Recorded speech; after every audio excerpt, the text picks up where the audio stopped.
What's up, it's Destiny back again for another video, and in today's video we're gonna be a little messy. I don't know, I don't really consider it messy if I tell y'all my business because we're talking about me, so I don't think that's really messy. But in this video we're gonna talk about a date that I went on and my encounter with that person since the date. Before we get into the video, make sure you're subscribed to the channel. Be prepared to give a thumbs up and leave a comment at the end. Now, this is a date that I went on back in maybe May. It's been a couple months. I met this person out at a lounge, and I know you like Destiny, girl. This was a couple months ago. I'm not giving my number out no more in places like that. But this was a couple months ago.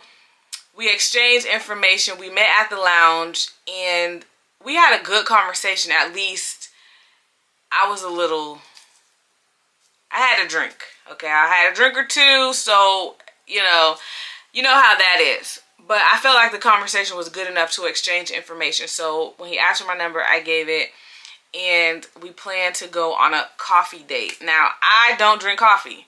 I feel like any and everybody who knows me knows I don't drink coffee. I just don't. I had coffee experience twice, and it was both nasty both times. So I'm just not into coffee. I'm a tea girl. But the place that he wanted to go, I was semi-familiar with because I went with my ex.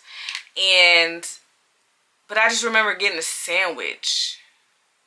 Anyway, so I didn't really know what was on the menu. So I was just like, whatever, it's like lunch. I feel like lunch is early enough to where if I don't like this day, I could leave early and go eat somewhere else.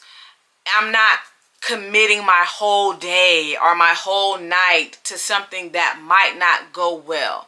I feel like I told y'all this story. I don't know if I told y'all, if I told my live. It may have been live. So we go for this coffee date, and like I said, I met him in the lounge. Okay? I met him in the lounge. The lights are low. I was not totally sure how he was going to look. So I was sitting, I got there first. I thought he was going to beat me because the way he was talking was like he was already there. So I was like, good. I'd rather him wait on me than me waiting on him. I get there, I don't see no black person. So I'm like, wow, I'm waiting on him. Lame. So I just let him know, hey, I'm here, blase, blase. He's like, he's parking or whatever. So I'm just sitting there scrolling like anybody else would, scrolling. And then I just feel this heat, this body heat over my shoulder. And I look up and it's the guy. And I'm like, why are you trying to look over my shoulder to see what I'm doing in my phone? That's strike number one. I don't like that. And then when I looked at him, he had on glasses. I wear glasses. Nothing wrong with that. I wear glasses all the time. I only wear glasses. I don't wear glasses here because the glare is atrocious. But I was like, okay, you look totally different. I thought he was bald-headed. He has a super low cut. He might as well should be bald-headed. But I was like, okay, he don't look like how I thought he looked. Not only that, I had on a nice, cute little dress. Cute little heels, you know, because it was a lunch date type of thing. He's out here in panties. And when I say panties, I mean those super short shorts where you can see the thighs that these men be wearing, hoochie daddy shorts as they call them. I call them panties. He had on panties. And I'm just like, I'm looking cute. Actually, I'm looking fine. And he shows up in some panties. Strike number two, because you're pissing me off at this point. So he's like, did you order? I said, no, I was waiting for you. Common decency. I wasn't even sitting at a table. I was just sitting like at not a bar, because it was by the window. I can't explain it, but I wasn't sitting at no table, and I didn't order. I don't think that's appropriate. So I was like, no. He's like, oh, okay, good. And so he goes over. I'm thinking he's going to be like a gentleman and, oh, have you seen the menu? Da-da-da-da, dee-dee-dee. You know, no, he just goes straight in. I want this, that, that, and that. And he pulls out his card like he's about to pay. So I'm thinking, I know this ain't think I'm going Dutch, because if this is the case, I'm going somewhere else for lunch. And then he's like, what do you want? I'm like, well, I didn't get a chance to look at the menu yet. He's like, oh, okay. And so I'm looking because I wanted to try one of their ICI bowls. He got it. But I just ended up getting a sandwich because I kind of felt rushed. So he pays for it, whatever. We sit down and then we start talking. But as we get to talking, and like I said, at the lounge, the conversation was good. He was asking me questions about myself. He saw a bracelet that he wore. What does that mean? What does that mean? You know, asking things about me that made it seem like he was interested and intentional. That's why I agreed to the date. The conversation was good. And I thought at the very least we could at least be friends. Okay, so we would get to talking at the table, and it turns into a therapy session. He's telling me about how his car broke down and how he had to get another car, but that broke down and he had to drive over here to go there. I'm just like being trauma dumped on, and I'm just like, and then anything that I try to offer to the conversation, he either cuts me off or he changes the subject. So I'm like, you kind of have an issue with women talking or having any say, or like, I'm just noticing these things. And I'm just like, in my head, I'm like, nah. But I just let him talk, because this was my first date in a long time from someone that wasn't from my past. And so I was like, Destiny, let's just try something different. Let the man talk. Let him do all the talking, because y'all know I could yap. I could overshare, so let him overshare. Let's listen to what he has to say. So that's why I was like okay with it. The food was good. He had the ICL bowl, and I told him, I was like, oh, I didn't know you could get it without oatmeal. I wanted to try it. He didn't even say, oh, try some of mine. And then maybe that's not a first date kind of thing. But I'm feeling like, if you know I want that, let me taste it. I don't know. Am I wrong on that? I don't know. I could be. So after that, where we ate was near a park. It was like the downtown area. So he wanted to go walk around the park. And at that point, I was still okay enough to see, like, okay, because like I said, maybe friends. I don't know, but let's see. But I'm telling you, the panties threw me off. When I saw him, and I'm not going to talk about his appearance. I'm talking about the clothes. I don't like that. So, but I was just like, okay, whatever. Walk in this park. I walk this park for leisure. I walk this park for exercise. I bring my kids to this park. Me and my boyfriend, my ex-boyfriend, used to go on this park, but he had never experienced it. So I was just like, okay, let's just walk a little bit. But every little thing was like, oh my gosh, you didn't know about this, did you? And I'm like, yeah, I've been here before. Well, you didn't know about this. You didn't see this. How would you know that, sir? We didn't even talk about this park before. So he was doing stuff like that. So I felt like I had to just act like, oh yeah, oh, I didn't know that. But I knew that. It was a kayaking class going on. He's like, I didn't know they could kayak here. I said, yeah, I've been wanting to kayak. Well, you didn't know that they could kayak here. You could be kayaking. Stuff like that. And I'm just like, okay. I was irritated. And then it was the museum. He wanted to go to the museum. I've been to the museum. I've been to the museum already. And, you know, I wanted to go because I'm like, okay, I've been already, but new experience. A different person, you know. And we were having conversations about the area that we live and how, you know, like historical things. I don't want to say too much because then you'll kind of know where I'm at, and I'm not ready for that.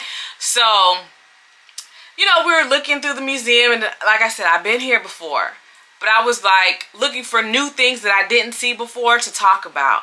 And we would be he would like read pages from this book out loud, and it was kind of cringe because like some words he mispronounced, and I didn't want to correct him because we already see he don't really like women telling him nothing. So I was just like, okay. And so he's like, see, I told you, this is what I just told you. He was going on, and I'm just like, I actually told him. But you know how those people, how like you could tell them something and then they rephrase it to make it seem like they said it? That's what he was doing. So he's like, I just told you this. And I'm just like, nigga, sorry. Boy, I just told you. But I was just like, okay. And just like kept going on and on. I was so ready for that date to be over. And when we were done with the museum, he was like, so what are you getting into next? Oh, I got to go tend to my kids. Me and my kids are doing something. We're going to go, you know. You're not finna take up my time. Oh, what are you doing later tonight? We got church in the morning. We got church in the morning. So, fast forward. We were communicating a little bit after that date, but like I said, the conversation was really just centered about him, but the text conversation was very dry. He would send gifts instead of like saying words, and he would just like thumbs up anything that I would say, or heart it as opposed to responding. I don't like that. You could thumbs it up but also say something, but you thumbs it up, what am I going to say after that? Nothing. So the conversation is left. And that's how the last text message was. I said something, he hearted it. I didn't feel the need to say anything else. What else is there to say? And so weeks, months go past. I saw him a few times at the lounge and ignored him. The last time I saw him at the lounge, I was chilling with my DJ friend. Well, he told me not to call him a friend. DJ. His name is not DJ. Let me clear that up, because there's a mutual friend named DJ. It wasn't him. It was the actual DJ. Y'all know, if you follow me on Instagram, y'all know I stay in the DJ booth because those are the homies. So I was with the DJ and I just was walking past. He called my name. I had already seen him a mile away. I ignored him because what is there to talk about? So then the following day, it was the following day? Yeah, the following day, he texted me, hey, how you doing? I was like, I'm doing amazing. How are you? He's like, oh, I'm doing good. And then he said something else, and I said, what's causing you to reach out? And he's like, why wouldn't I? I said, it's been months since I've talked to you. I didn't really think there was anything else to talk about. And then he sends this long paragraph, child. Well, you act like you're so busy that you can't respond, but I am though. I'm a mom. I have 2 children. I have 2 children. I work full time. I'm a social media content creator.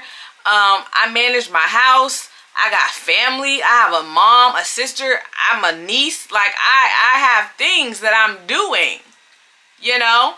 But he's like, you take too long to respond. Whatever. Maybe I do. But I'm not one of those people that text you days later. I'll text you within the same day. It might not be within the same hour, depending on the hour that you text me.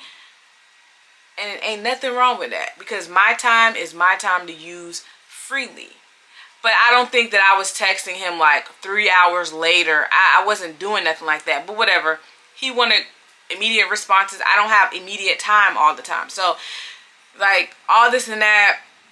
And then he's like, you want to be, he said, you want to be in control, but you want to be pampered at the same time. That don't work. Now, how would you ever come to that conclusion, sir? Because we never talked about any of those things, which led me to believe maybe he saw my social media and maybe he saw a post that I made or something like that. So you're taking social media stuff and putting it into the real life when we didn't have these interactions, our conversations. And so I was like, okay. And I was like, well, you want to be a leader and you can't even lead. You can't even lead a conversation. That was left up to me.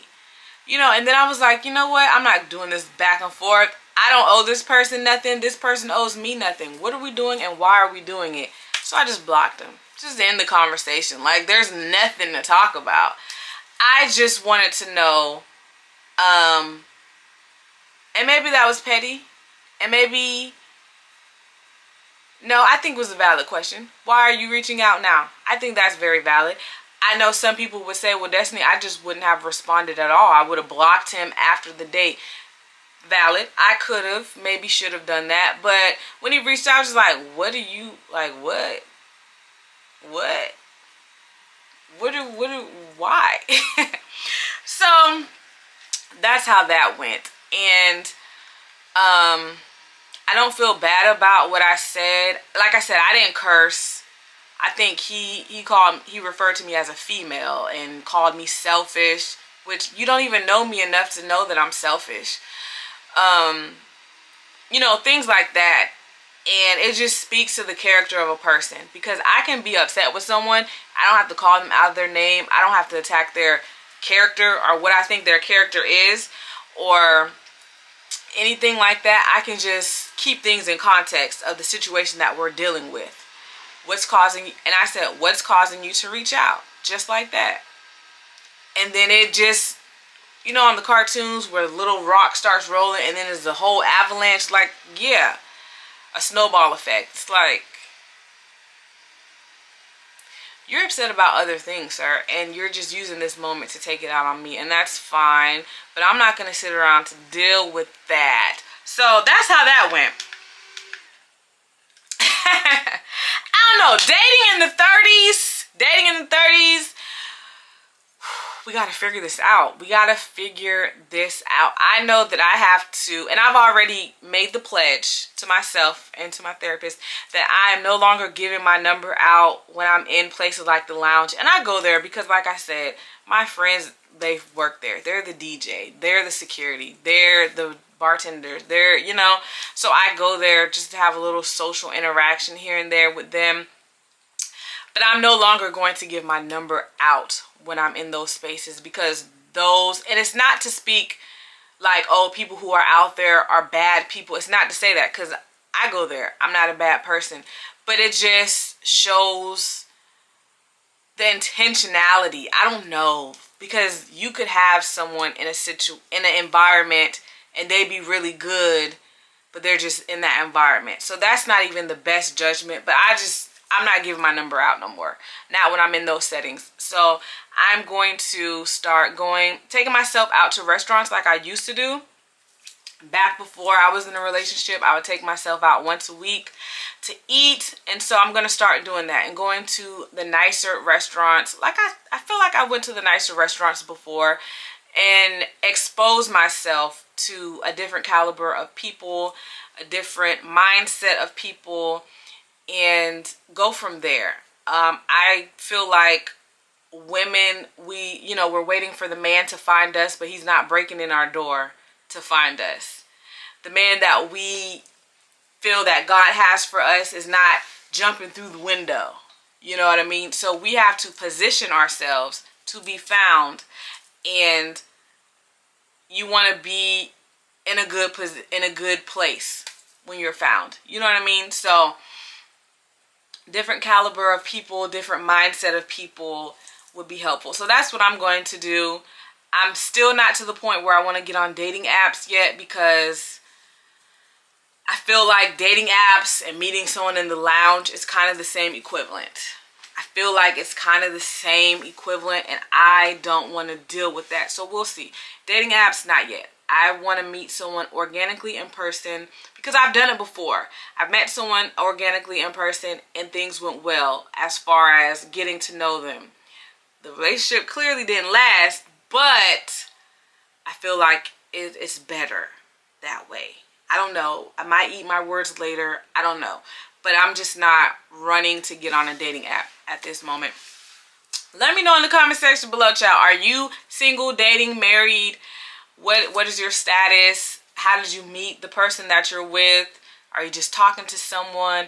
Let me know in the comment section below, and let's have a little chit chat. Like I said, this whole dating in your 30s is like a series for me, because I'm a single woman in my 30s now, and I'm dating, and I'm learning how to date in this generation, or in this society, I should say, and all the things that play a factor: social media, traditional values, closed mindsets, open mindsets. You know, it's just an array of things that's going on in the world today with the people.